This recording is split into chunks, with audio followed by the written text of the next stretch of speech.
Hello everyone, very good morning. Welcome back to my channel. నేను ఈరోజైతే summer special పెసరపప్పు గంజి అయితే ప్రిపేర్ చేస్తున్నా అండి. ఈ పెసరపప్పు గంజి ఈ సమ్మర్లో మన బాడీ హీట్ బాగా కంట్రోల్ చేసి కూల్గా అయితే ఉండేలా బాగా ఉపయోగిస్తుందండి. ఇది ప్రిపేర్ చేయడానికి ముందుగా పెసరపప్పు అయితే తీసుకొని బాగా వాష్ చేసుకొని 3 నుంచి 4 సార్లు బాగా వాష్ చేసుకొని పెసరపప్పు అయితే కుక్కర్లో అయితే యాడ్ చేసుకోవాలండి.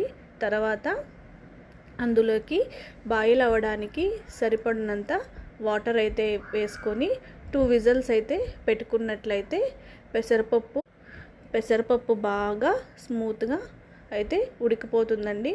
తర్వాత చూసారా, ఇలా అయితే స్మూత్గా ఉడికిపోయింది. ఇందులోకి మనము ఏ క్వాంటిటీలో అయితే మనకి కావాలో అంతకి సరిపడినంత వాటర్ అయితే యాడ్ చేసుకొని అందులోకి షుగర్ అయితే యాడ్ చేసుకొని ఒక 1 to 2 minutes అయితే లో ఫ్లేమ్లో జస్ట్ బాయిల్ చేసుకుంటే పెసరపప్పు గంజి అయితే రెడీ అయిపోతుందండి. ఇంకా సర్వ్ చేసుకొని ఇంకా తాగేయడమే అండి. Thank you for watching.